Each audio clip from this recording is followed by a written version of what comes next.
The dealership will take your car and give you the lowest number that they can get away with and put it on their lot for $3,000 more. That's how the game is played. And that gap could have been yours if you had just sold your car yourself. And most people don't think about this because they think it's complicated. They don't even want to have to think about selling their car privately because sometimes it's a drawn out process. So in this video, I'm going to walk you through the exact steps on how to sell your car privately, how to price it, how to write the listing so it attracts buyers and weed out people that aren't serious, how to handle negotiations, and how to get paid safely. So everything you need to know to do it right for the first time. And if y'all new here, welcome to Zigiwik, where we do these POVs, and I ain't even gonna talk too long. Let's dive right into it, y'all. Every time somebody goes to the dealership and trades in their car, they're losing money. And I ain't just talking about $100 or $200. I'm talking about $1,500 to $2,000, sometimes maybe even $3,000.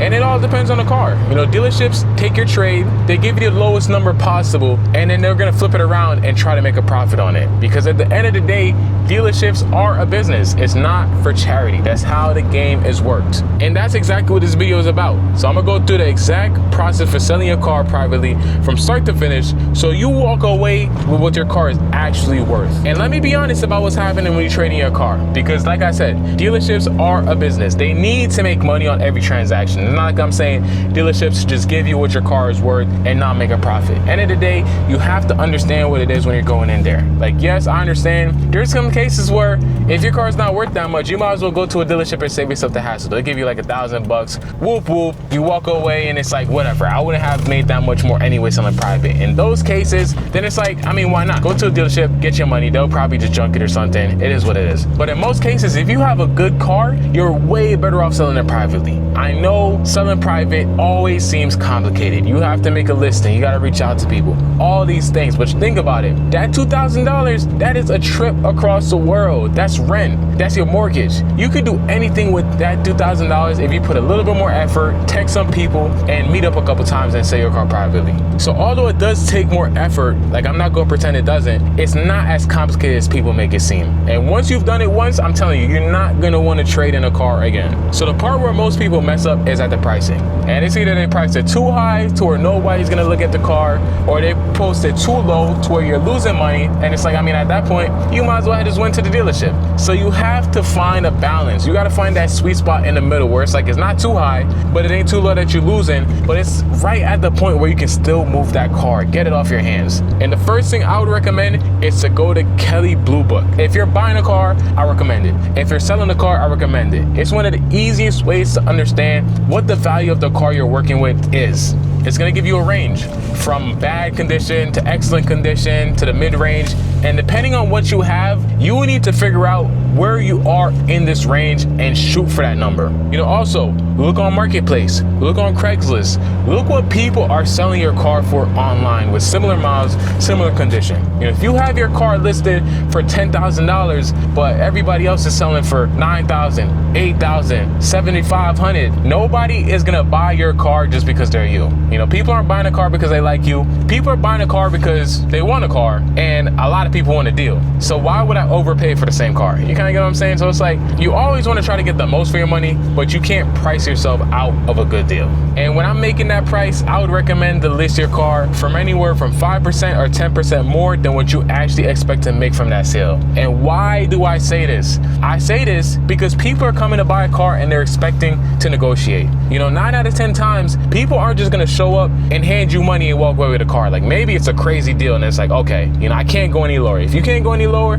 it is what it is. But if you're selling a car for, and you want $9,000 for it, post it for like 95 or 98, or maybe 10 if the market allows it. So that way, when people come in, they gonna be like, oh, the seat is a little cracked. Oh, the tires need to be changed. You can go ahead and work with them. You'll be like, okay, I'll take that $500 off so you can get new tires, and everybody walks away happy. You got the money you initially wanted, and they walk away thinking they got a deal. It's a win-win for both parties. And another thing I need to mention is that you need to be honest about the condition of your car, guys. And I know there's so many people online that I see are like, I guess, proud of just lying to people.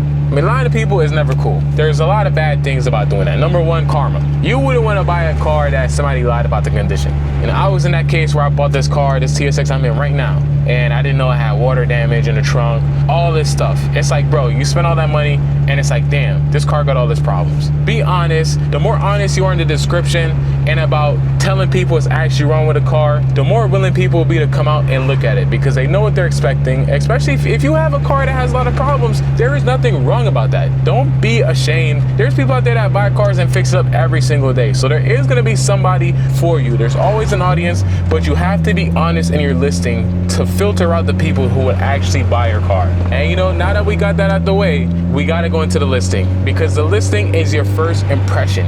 You know, let's think of this like a resume for a job. If you have a bad resume, it's not in the right font, it looks like you didn't put enough effort into it, nobody's gonna call you in for their interview. And it's the same thing with the listing. Most people put up 2 blurry photos and 3 sentences like, oh, 2010 Honda Civic, clean title, and that's it. And then they wonder why they're not getting serious buyers. Here's what you need to do to actually attract people. You know, the photos first. Take them during the day, take them in good lighting, actually get around the car, get angles. If you're gonna talk about something in the description like, oh, I have rust on the quarter panel, show a picture of the rust that you're talking about. Be honest in your description, but even more honest in your pictures. Let people see the whole car for what it is. If somebody shows up and they're like, oh, this is bad with the car, I need to take $800 off, you can actually tell them, no, I'm not gonna go down in price because you came here knowing that this car had this problem, you know, and that's not fair to me. So you also give yourself a little bit of leverage from being honest with your pictures. So keep that in mind. For the description, include the basics, the years, the make, the model, mileage, transmission, if it's manual or automatic. If you have a record of your maintenance history, post that up there. Everything you've done to it. If you just put new tires on it, say that. If you just did brakes, say that. Recent work is a selling point. A lot of people are gonna buy cars and they want a lot of stuff done with it. Like, why would I want to have to buy a car and have to, I don't know, change my transmission fluid? I mean, you should be doing all this stuff anyway, but it's like, if I'm going to buy a car, I want to buy a car for somebody that looks like they know what they're doing. Somebody looks like they take care of their car. That's always going to be a green flag for me. So keep it factual, keep it honest, and keep it short, because at the same time, nobody's reading 5 paragraphs. How to screen for buyers before they show up. I mean, this is a step that nobody really talks about, and it will save you a lot of time from being wasted. Trust me. You know, when I had my Civic, I put it on Marketplace for a little bit. I had some people play with me. It is what it is. But before anybody comes to see your car, ask them a few basic questions over the text message. Are they planning on paying cash? Or do they have financing or whatever they need to be lined up?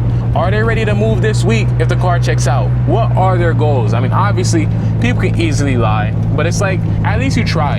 You know, it takes nothing to ask these questions and try to get an answer for it. You can get a lot from how people respond. You know, if they immediately ask, what's your lowest price? Before they've even seen the car, that's gonna be somebody that's trying to get a deal. That's a low baller. And I mean, they not gonna be that serious, man. They going on Marketplace, they texting everybody what's the lowest price. This is somebody that 9 out of 10 times, they probably not gonna show up. And if they show up, they probably not gonna buy your car. If they ask about the maintenance history, they ask about any issues, they sound like they wanna bring a mechanic to look at the car.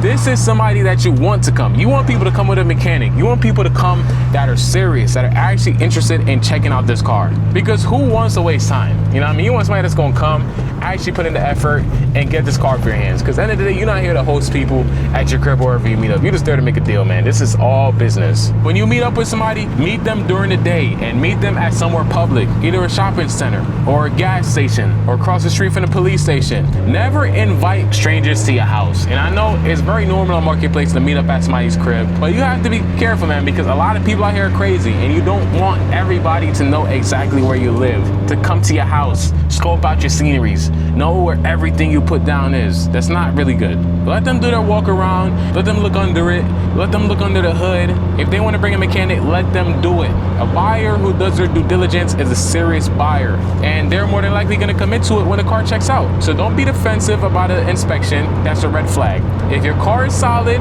the inspections is gonna confirm that. For the test drive, go with them. Don't just hand your keys to a stranger and wait. Go in the passenger seat and keep it reasonable. You know what I mean? Around the block, put them on the highway. You gotta go on the highway.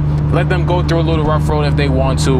Enough for them to feel the car, but don't just let them take it for a spin and go crash it or something. You can't do that. And handling the negotiation, man, at some point they're gonna come back with a number, and it's probably gonna be lower than what you price, and that is normal. That's expected. The question is, how do you handle that? If you price the car room to negotiate, then you have the space to work with.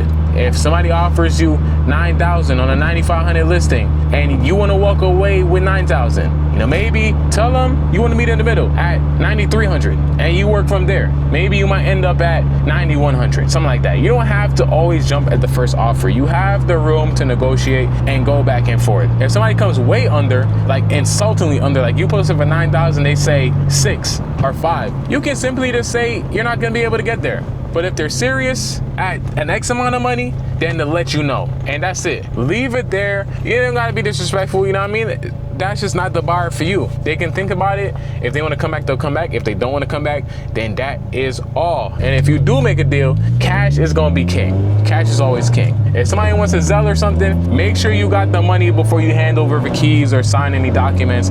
But cash is always gonna be king. You wanna take it, count it, make sure everything is good, and go from there. I wouldn't accept any personal checks, period. And every state is gonna be a little different with the paperwork, but the basics are always the same. You're gonna need to sign over the title, fill it out completely with no blank fields, and you want to have a bill of sale. You can find these templates online, or just literally Google car bill of sale for the sale and put your state in there. And it should have a date, the sale price, both of the names, the VIN, both of you signed it, and you keep a copy and they keep a copy. And the moment the car drives away, you wanna notify the DMV that you sold it. And how you do it depends on your state, but try to do it the same day or the day after. And this protects you if the car gets a ticket, gets into an accident, or whatever happens after the sale. You don't want to be tied to the car illegally once it's not yours anymore. So that being said, y'all, selling a car privately is not that hard. It's just a process. And now that you know the process, do the right things. Price it right, list it honestly, screen your buyers, meet people smart, don't bring people to your house, negotiate without caving, and get paid